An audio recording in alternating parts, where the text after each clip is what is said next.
Alright, let's get started. The game begins. Knight f3, knight f6, c4, b6. Alright. I'm not going to say too much about the opening. This is all pretty normal. Kind of a Queen's Indian here, knight c3.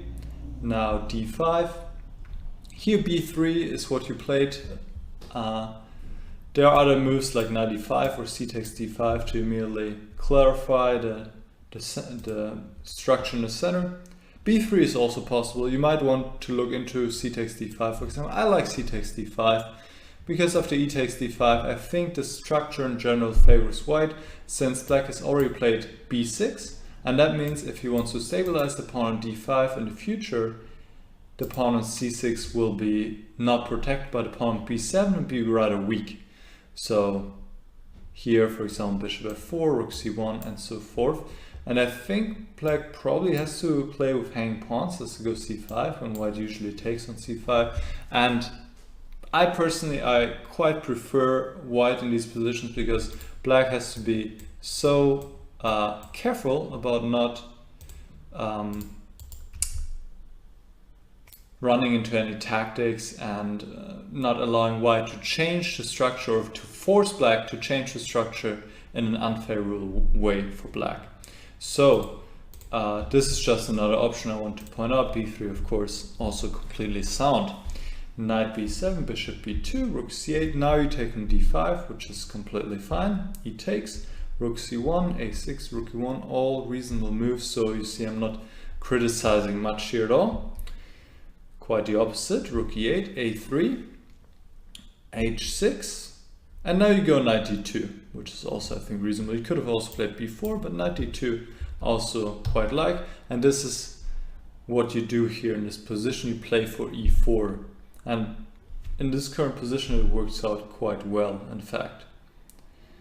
So I think that was a good decision. I mean, you could have also played slowly. Let's say b4, put the queen on b3 and play with e3 and maybe double on the c file and go from there. I think it's also more pleasant for white. But knight d2, e4 is also a very interesting plan, even though it gives you an isolated pawn on d4.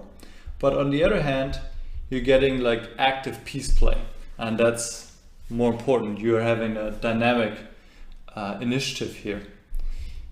Bishop takes e4. Now bishop takes. Now you have the bishop pair, which is nice, and the light squares are quite weak in the black position. Now bishop b7 is a threat, so black played a5, bishop c6, rook e7, and here there are different moves. I mean, queen d2 is fine. I just intuitively I would have put the queen on f3 for some reason. Just feels more natural for me to support the bishop again. I don't know, I cannot really explain why, but this just seems to be the natural square for me on f3. Another move to consider is rook c2 with the idea to double on the e file, also quite possible. So queen d2. Now your pawn took on e1, rook takes e1, knight f6, and here I would say we reach the first really critical position of the game. You've played a nice game so far, you've achieved a nice advantage here, and now the question is how to continue, because black is still pretty solid. Black is passive and you're controlling the game, right? You're controlling the e-file confidently, you have the bishop pair. It's a nice position for white, but how to proceed? And with this move knight f6, your opponent prepared queen f8, and this could have been a hint. You could have asked yourself, well, what does my opponent want to play next? And what do I do against it? And one way to stop queen f8 is to play d5, which would have been a very nice move to open up the bishop on b2. This d5 move is not without drawbacks, because you're also weakening a little bit your dark squares, but unleashing this bishop is much more important right now. And for example, now black obviously cannot play queen f8, because after bishop takes f6, she takes f6, his pawn structure is ruptured and his king is chronically weak. And especially considering the opposite colored bishops, white is pretty much close to winning here, since the attack will be pretty much irresistible, I should say. You can swing over the rook, bring the bishop back into play, and this is just game over for black pretty much. So black should play differently here. For example, bishop f8 to get the queen to d6. And now there are different ways to play. For example, just king g2, just improving the position further. Because now if queen d6, white can just go bishop e5, and black doesn't have anything better than to go back with the queen to d8, because after queen takes a3, once again, the attack against the black king will be very strong, and black is absolutely struggling here. So how to find this move d5, how to consider it, and how to, well, also execute it, but I think considering it is the first step. I actually played d5 later, but under less favorable circumstances. So here, let me just check the chat real quick to see if everything's good. All right, sounds good. So here, I think prophylactic thinking would have helped you a lot. Trying to figure out, okay, queen f8 is a little bit annoying because we don't really want to play a4, giving black the square on b4, right? So what can we do against it? How can we stop queen f8? Or how can we be better prepared for it, right? And then d5 comes to mind. Maybe also b4 comes to mind. So after a takes queen f8, you can play bishop c3. I think this also is quite reasonable. But also d5 to open up the bishop, right? And this bishop, it's well placed anyway. The rook is not coming into the game of black, and black needs to stay passive pretty much. So this is clearly better for white. And you can just slowly improve your position. I mean, let's say bishop f8, king g2. Okay, I don't know what black is doing, honestly. Really a tough position. Can you go like g6 maybe? Maybe you can try g6 followed by bishop g7. That would be a possibility.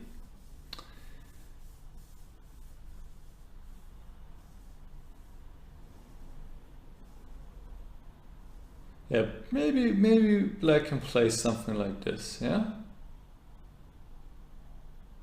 But even here, let's say bishop e5 now. a3 cannot be taken because of bishop queen takes h6. And then I'll play maybe queen d4 even, and you see it's a very dominating position for white. But okay, black of course can put up a lot of resistance. It's not going to be a walk in the park to win this game. So I think this was the way to go. Now queen e2 is what you played, queen f8, and now rook a1. Yeah, a move we don't want to make, right? Still d5. Still d5 would have been good. And once again, if black takes on a3, bishop takes f6, takes, queen g4 check, rook e4. And the problem for black is he cannot get his rook into the game either, and really the extra pawn for black doesn't matter at all here, because there's no way he can create any counterplay. This bishop is completely controlling the queen side, and white can continue queen h5, rook g4, rook h4, and it will be very tough for black to defend. So black should probably not take this pawn, but instead move the knight probably to h7. But now there's a possibility to go queen c2 and once again defending the pawn indirectly, because if now black takes on a3, there's this move bishop b7 or bishop d7, and picking up the pawn c7, white will get a very dangerous passed pawn in the center. So again, playing dynamically here with d5, and going for the attack with opposite color bishops. So rook a1, rook d8. Now you play d5, finally, but it's a little bit too late, because now black can organize himself. He plays knight d7, now he's finally ready to maybe get his rook to the e-file, and it's not that great anymore. Still, you could have obtained still slightly better position by going rook e1 back, not allowing rook e8, and again there's a tactical solution here, because now black would lose the rook on d7, so he cannot take on a3, and he needs to play differently, for example f6, and he will try to build up like a dark square blockade. This position is not as good anymore as the one we saw previously, because it will be quite difficult to break the blockade of black, but still I'll prefer white here. So let's see the game. Queen g4, now bishop e5, and that's what black want to achieve. You want to exchange the bishops because he's much better on the dark squares. In general, this tandem queen and knight is stronger than queen and bishop in many positions, especially like we see here when the dark squares are weakened, right? All these squares are now available for black, and it's not so pleasant for white, and black's already better. Queen f5, and now your opponent realized that he can take the knight piece off, and this endgame is actually quite unpleasant for white because of the weakness on c6. In other positions that might be a strong pawn because far advanced, but here it's just a weakness that needs to be protected. If the pawn was on c2 instead of c6, white wouldn't have many problems. Just tiny initiative for black then probably, but really not much. But here it's a completely different story because white needs to constantly protect his pawn. Queen b5, queen f6, rook f1. So this position is very difficult now. Very difficult. Okay, you play rook c1 here. I mean, another option would be to go b4, just give up the pawn, play queen e2. But yeah, there will be a lot of suffering if you can achieve the draw at all here, for sure. So let's see the game. Rook c1, rook d2, queen f1, queen b2. But here you had a great chance. Here you had a great chance, and you always have to look out for chances if you are in an inferior position, if you are defending. Here you could have exchanged the active rook on d2 by going rook d1. Because black cannot really avoid the exchange. If he goes, let's say rook c2, then immediately you get counterplay rook d8 and let's say queen d3 or rook d7 here, and you get counterplay. Yeah, rook d7 looks really strong. Queen d3 check, and it's black who has to watch out already. But maybe even queen d3 check immediately. Maybe this is more precise, yeah. But now rook d7 is rook takes f2. That's the only problem. So probably like queen f3 now. And you see, obviously you have counterplay here. Obviously you have improved your position a lot. So black has to allow the exchange of rooks.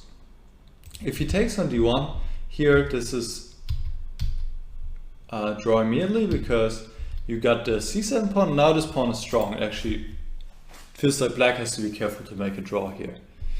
In the queen endgame, it's not about who has more pawns, but who has the stronger pawns. Which is usually the more advanced passed pawns. And here, obviously, with your pawn c6 already, black has to be careful. So the best black can do is to go queen c2 and play the queen endgame, but this has improved your position a lot. You have exchanged an active piece of your opponent. And this position is still maybe a tiny bit better for black, but I think white should be able to hold. Let's see the game. Well, maybe a few words about rook d1. I'm not sure how your time situation was here, but how can you find this move? Well, always try to look for tactical solutions. And rook d1, if it works, and it does work here, then it just helps your position. I mean, in general, I guess the principle is exchange active pieces of your opponent against your passive pieces, right? Very simple. Makes a lot of sense. So rook b1, queen takes a3, queen e1, rook d8, and here really it was your last chance. I mean, you already had to pawn down, but you could have tried once again rook d1 and try to survive in the queen endgame. And actually, black shouldn't exchange rooks here, but should play rook a8 and prepare this pawn to roll. And still here, I mean, you can try to muddy the waters. I think that's how it's called.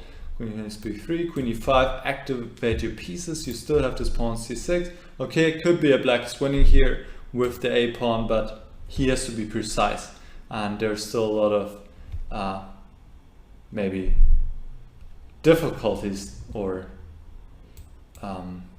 mistakes he can make. After queen e5, I think there's nothing to do anymore. All the rook games are lost because you have this weakness on c6. So you realize that and avoided it, but black has won a pawn and wasn't the pawn on c6, right? So you lost the pawn and you still have the weakness. So that's just too much, and there was really no other critical moment here in the game. That was just game over, unfortunately.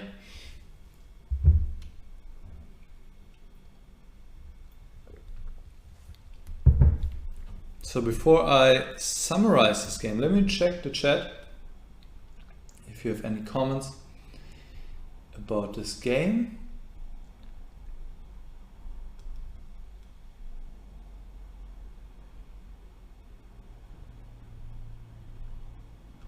No, it doesn't look like it. Oh, you guys are seeing your chat. That wasn't intended. My apologies. There we go. Okay.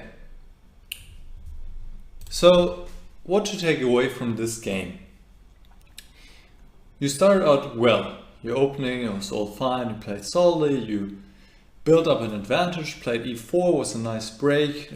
Obtained the bishop pair. Had complete control of the position. The bishop perfectly on c6, not allowing black to get his rook into the game. The only thing is, the pawn structure of black is better.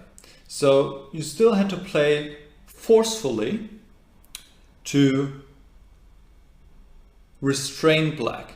And this move d5 was key, which where you had the opportunity to play twice in a row.